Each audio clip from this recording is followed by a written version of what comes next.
नमस्कार। मैं आज क्लास 10th के तीसरे चैप्टर इकोनॉमिक्स के तीसरे चैप्टर मुद्रा और साख से एक स्टोरी लेके आया हूँ जो मुझे लगता है कि ये भारत के अधिकांश किसानों की स्थिति है। चूँकि इस बुक के आधार पर या फिर सरकार के आंकड़ों के आधार पर ऐसा है कि भारत के जो 80% आबादी है वो सीमांत किसान हैं, और ये सच भी है और इनकी स्थिति बहुत बदतर है। मैंने पहले भी कहा कि और यहाँ तक इस बुक में तो यहाँ तक लिखा हुआ है कि देश की जो विश्व की जो सबसे खराब अर्थव्यवस्था वाले देश हैं उनसे भी बदतर स्थिति यहाँ के सीमांत किसानों की है। मतलब कि अफ्रीकन कंट्री से भी तुलना कर सकते हैं, और ये बिल्कुल सच है। मैं एक छोटी सी कहानी सुनाता हूँ और मैं लाइन बाय लाइन पढ़ूँगा। ये देखिए, ये बुक है, NCERT का बुक है, ये देख लीजिए, और मैं इसी से हूँ। मैं लाइन बाय लाइन इसका पढ़ के सुनाता हूँ। हिंदी मीडियम में मैंने लिया कि ये आम लोगों तक समझ में जाए, एकदम एक लाइन, पूरे लाइन से एक लाइन मैं कहीं नहीं छोड़ूंगा। एक छोटी किसान सपना अपनी 3 एकड़ ज़मीन पर मूंगफली उगाती है। वह इस उम्मीद पर फसल तैयार होने पर कर्ज को अदा कर देगी। खेती के खर्चे के लिए साहूकार से ऋण लेती है। फसल पर कीटनाशकों के हमले से फसल बर्बाद हो जाती है। हालांकि स्वप्ना फसल पर महंगी कीटनाशक दवाइयाँ छिड़कती है, उससे कोई खास फर्क नहीं पड़ता है। वह साहूकार का कर्ज लौटाने में असफल रहती है और साल के अंदर यह कर्ज बड़ी रकम बन जाता है। अगले साल स्वप्ना खेती के लिए दोबारा उधार लेती है। इस साल फसल सामान्य रहती है, लेकिन इतनी कमाई नहीं होती कि वह अपना कर्ज वापस कर सके।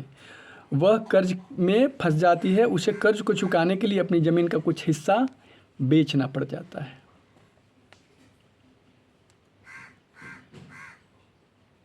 यह किसान की स्थिति है, मार्जिनल किसान की स्थिति है।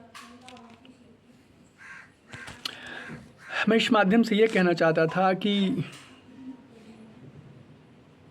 सरकार या सरकार के तमाम लोग जो सत्ता में बैठे हुए हैं, कभी इस कहानी को पढ़े हैं? क्या सच में पढ़े हैं? और पढ़े हैं तो क्या कभी इस पर विचार किए कि सपना जैसे, ये तो NCERT के बुक ने लिख दिया, इन्होंने स्पष्ट तौर पे लिखा। और ये बुक मुझे लगता है बहुत पहले का ये एडिशन होगा। बीजेपी शासन का तो बिल्कुल नहीं होगा। ये बीजेपी के शासन से ऐसे लिखने की उम्मीद किया ही नहीं जा सकता है।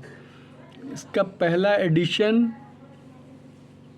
प्रथम संस्करण 2007 का है। ये 2007 में पहली बार प्रथम संस्करण आया, और लास्ट देखें नवंबर 2023 के है। ठीक है, लेकिन इसकी पृष्ठभूमि बीजेपी सरकार से पहले तैयार की गई थी और एकदम स्पष्टवादिता के साथ ये लिखा गया है। तो सरकार के तमाम लोगों से जो दिन रात कपड़े बदलने में व्यस्त हैं, जो दिन रात, मैं किसी का नाम नहीं ले रहा हूँ भैया, किसी को बुरा लगे तो माफ़ करना, नए रोज़ कपड़े बदलने से, दाढ़ी रोज़ नए सेट कराने से, हवाई जहाज़ पर नए देशों के सैर करने से, जनता के पैसा पानी की तरफ बहाने से देश का भला नहीं होगा।